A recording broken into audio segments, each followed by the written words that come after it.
এটা হচ্ছে আমাদের রুম। এদিক থেকে ঢুকে একদম পাশেই আছে একটা washroom. Wait, okay, heater is on. Hello, this is the washroom.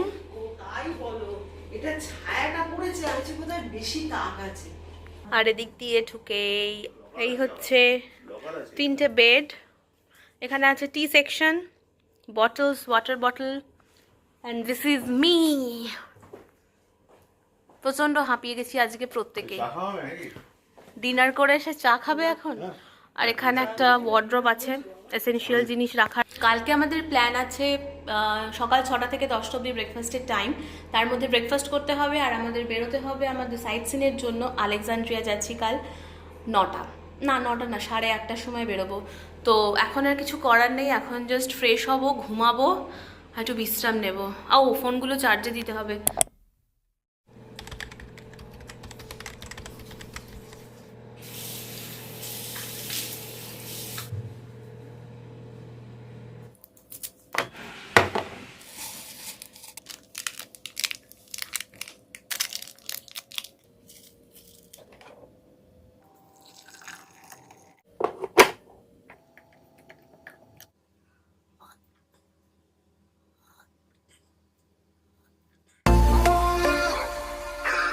রং করতে ভুলে গেছে। আমি কথা বলতে শুরু করলেই সবাইকে কথা বলে। Round number 2।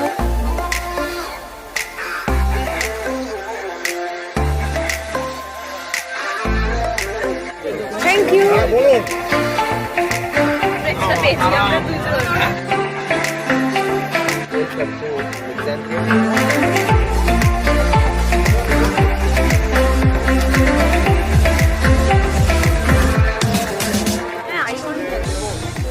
Look at it. 200 chambers. Hi everyone, good morning, welcome back to my channel. তো আজকে আমাদের ডে 1 ইন ইজিপ্ট। আমরা সাইট সিনে বেরোবো। হোটেলটা দেখে আমার যেটা বলার, দেওয়ালগুলো দেখে মনে হচ্ছে জাস্ট প্লাস্টার করে ছেড়ে দিয়েছে, রং করতে ভুলে গেছে। But this is the aestheticness. By the way, তো এখন নিচে যাবো লাঞ্চ বলছি, নিচে গিয়ে ব্রেকফাস্ট করবে। আমি কথা বলতে শুরু করলেই সবাইকে কথা বলতে হবে।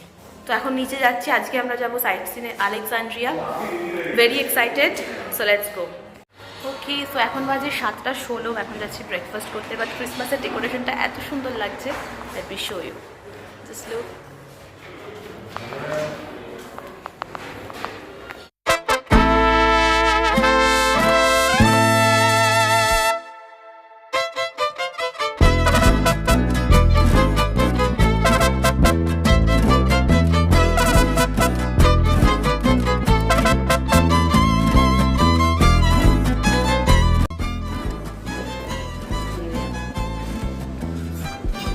হ্যালো বাবা।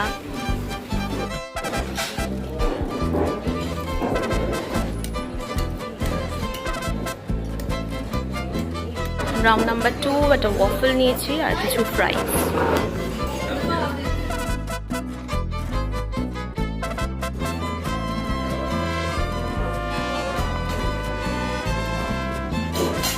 হয়েছে তোমার? বাবার হয়েছে?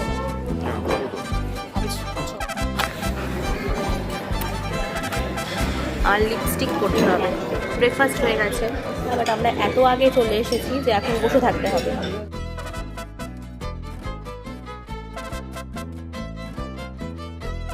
Good morning, good morning, good morning আপু, গুড মর্নিং, গুড মর্নিং। চলো আমি তাহলে বাইরে গিয়ে ওয়েট করছি। So this is our breakfast area, যেখানে প্রচুর ফল ছিল, টক দই, ব্রেড, স্যালাড, টি, কফি তো ছিলই। পুরো এরিয়াটার দেখানো সম্ভব হয়নি কারণ ব্রেকফাস্টের টাইমে একটু ভিড় থাকার জন্য প্রবলেম হচ্ছিল। বাট ব্রেড সেকশনটা না দেখিয়ে আর সত্যি থাকতে পারলাম না। বাইরের দেশের গাইডরা কিন্তু ভীষণ পাংচুয়াল হয়, they are very strict about their timing. ব্রেকফাস্টের টাইম বা জার্নি শুরু করার টাইম সবই ওরা মেনশন করে দেয়, শুধু টাইম মতো আমাদের ঠিক জায়গায় পৌঁছে যেতে হবে। আমরাও তাই দেরি না করে টাইমের মধ্যেই বাসে উঠে গেছি। এখন কিন্তু বাজে 9:17। শুরু হলো আমাদের জার্নি, দেখি কখন গিয়ে পৌঁছায় আলেকজান্ড্রিয়া। বাট বাস জার্নিটা ছিল খুবই সুন্দর, আমরা প্রচুর মজা করতে করতে গল্প করতে করতে গেছি। So keep on watching. ছবি তুললি হ্যাঁ আচ্ছা তুই বলছিস কি রে বৌদি হ্যাঁ হাই কাকিমা আচ্ছা শুরু করো। হাই গাইস, একটা কথা বলতে চাই। বলো তোরা কেউ খেয়াল করেছিস আমরা কি একজন কিন্তু দুজনে একদম পাশাপাশি করে বসেছি।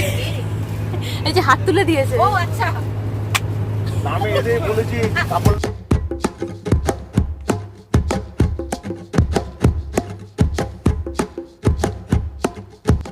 আলেকজান্ড্রিয়া কথাটা বললেই সবার প্রথমে যার নাম আমাদের মনে পড়ে তিনি হলেন দি গ্রেট কিং আলেকজান্ডার। তার নাম অনুসারেই জায়গাটির নাম হয় আলেকজান্ড্রিয়া। মৃত্যুর পর তার অন্যতম সেনাপতি টলেমি আলেকজান্ডারের সাম্রাজ্যের এই অংশের অধিকারী হন। প্রায় 331 খ্রিস্টপূর্বাব্দে নগরীটি প্রতিষ্ঠা হয়েছিল। মিশরের দ্বিতীয় বৃহত্তম শহর হলো এই আলেকজান্ড্রিয়া। এই শহরেই মিশরের বৃহত্তম সমুদ্র বন্দর অবস্থিত। আকাশটা এখন শরতের আকাশের মতো লাগছে না, সাদা তুলোয় মোড়া সুনীল আকাশ, কিন্তু কিছুক্ষণের মধ্যেই কালো মেঘের ঘনঘটায় কিন্তু বৃষ্টি শুরু হবে। তো আমরা যেটা জানলাম, শীতকালে এখানে মাঝে মধ্যে বৃষ্টিপাত হয়, বাট সমুদ্র তীরবর্তী এলাকা যেহেতু, তাই বৃষ্টিপাতের একটা ব্যাপার থাকে। আর ওয়েদার নিয়ে কিছু বলারই নেই, প্লেজেন্ট ওয়েদার পেয়েছি। তবে হ্যাঁ, সমুদ্রের কাছাকাছি গেলে প্রচণ্ড হাওয়ায় ঠান্ডাটা বেশ লাগছে। তো এতক্ষণ জার্নির পর আমরা আমাদের প্রথম ব্রেক নিলাম। এখানে ওয়াশরুমে যাওয়ার জন্য কিন্তু 4 ইজিপশিয়ান পাউন্ড করে চার্জ করে ওরা। জায়গা অনুযায়ী একটু কম বেশি হতে পারে, বাট আমি বলবো একটু সাথে খুচরো রাখলে কিন্তু সুবিধা হবে, তাহলে খুব সুবিধা হবে। এখন আবার চলে যাব, এখনো বোধহয় 2 আওয়ার্স লাগবে আমাদের। আর দেখি কি করি। প্রচন্ড ঠান্ডা হাওয়া দিচ্ছে মা।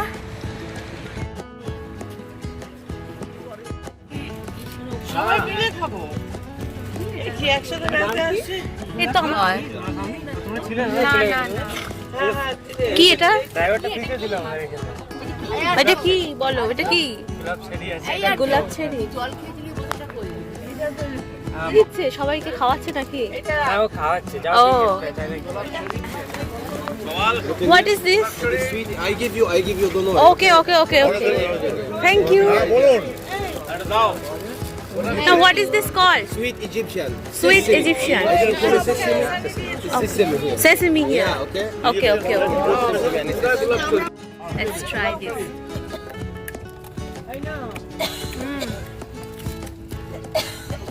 Sweet.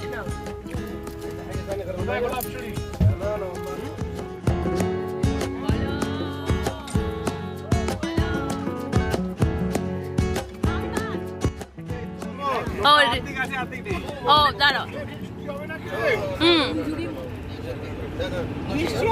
ওকে, তো আমাকে আর বৌদিকে এক্সট্রা পেয়েছি আমরা দুজন।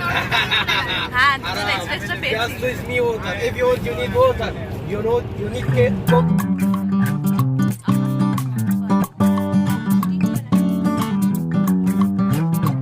হঠাৎ করেই পুরো আকাশটা অন্ধকার হয়ে গেল, কালো মেঘে ছিঁড়ে গেল। হঠাৎ করেই মেঘ করলো।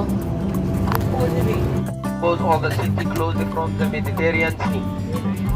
Yeah, all the time can you watch like rain here. Inshallah, when you arrive into একটু আগেই যেটা বলছিলাম বৃষ্টির কথা, তো বৃষ্টি তো হলো বেশ কিছুক্ষণ, তারপরেই দেখি আকাশ একদম পরিষ্কার হয়ে গেছে। আর এই তো আমরা অলমোস্ট পৌঁছেই গেছি আলেকজান্ড্রিয়া শহরে। আমরা বেরিয়েছিলাম 9:17 নাগাদ, আর এখন বাজে 11:30 মতো। এখানের বাড়িগুলো দেখে আমার যেটা মনে হলো, জানলার ওপরে কিন্তু কোনো শেডের ব্যবস্থা নেই, আর প্রত্যেকটা বিল্ডিংয়ের কালার একদম এক, মানে কোনো পার্থক্য আমি খুঁজে পাচ্ছি না। একদম নিউড ব্রাউনের ওপর বা খুব লাইট যে কালারগুলো হয়, পিঙ্ক, অরেঞ্জ, নীল বা এই ধরনের ঝকঝকে চকচকে কালার কিন্তু একটা বাড়িতেও নেই।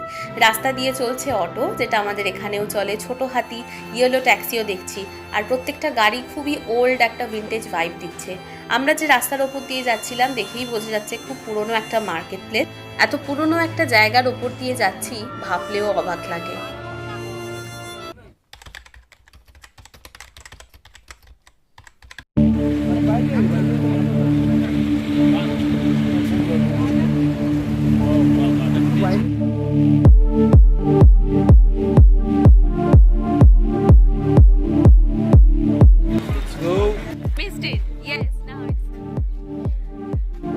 আচ্ছা, আচ্ছা, তো এখন আমরা চলে এসেছি মিশরের আলেকজান্ড্রিয়ায় অবস্থিত কম এল শোকাফার ক্যাটাকম্ব। 2য় শতাব্দীর একটি 3 স্তর বিশিষ্ট ভূগর্ভস্থ সমাধিক্ষেত্র এটি, যেখানে মিশরীয়, গ্রিক এবং রোমান শিল্প স্থাপত্যের সংমিশ্রণ ঘটেছে।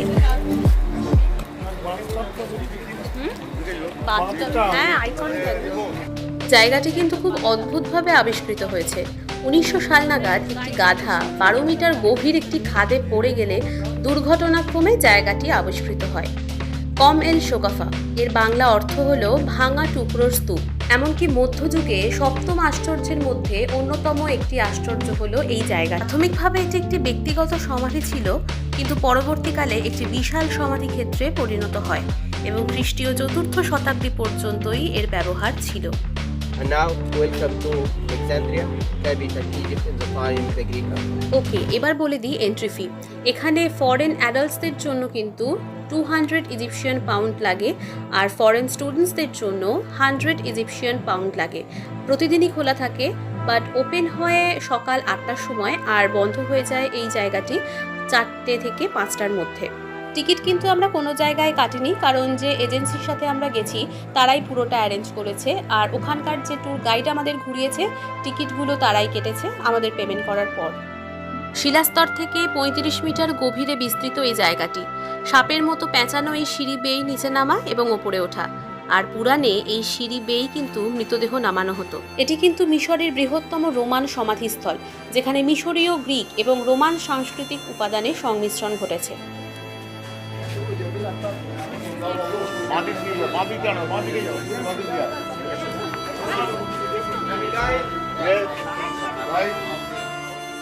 Just look at the crowd. দিন বাড়ার সাথে সাথে ভিড়টাও কিন্তু বেশ বাড়ছিল, আর আমাদের গাইড বারবার একটা কথাই বলছিল যাতে আমরা একসাথে থাকি, কারণ এত ভিড়ের মধ্যে হারিয়ে গেলে খুঁজে পাওয়া খুব মুশকিল।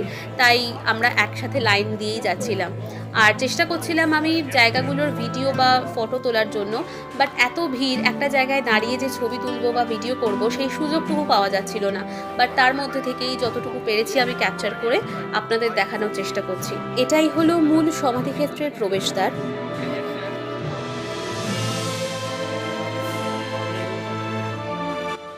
আর এই হলো সেই জায়গা যেখানে মৃতদেহগুলোকে মমি করে রাখা হতো। 300টিরও বেশি মমি পরবর্তীকালে উদ্ধার হয়েছে, এবং মানুষের সাথে সাথে কিছু পশুর মমিও উদ্ধার করা হয়েছে।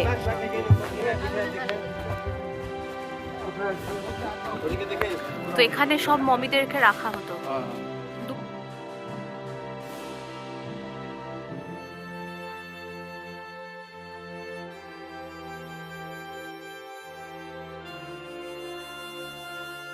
এখানে গুহার নাম্বারও দেওয়া রয়েছে। সবটি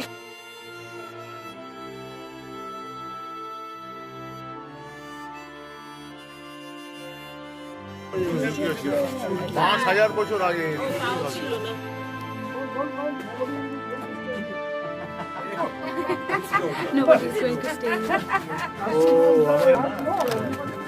চলো চলো চলো চলো চলো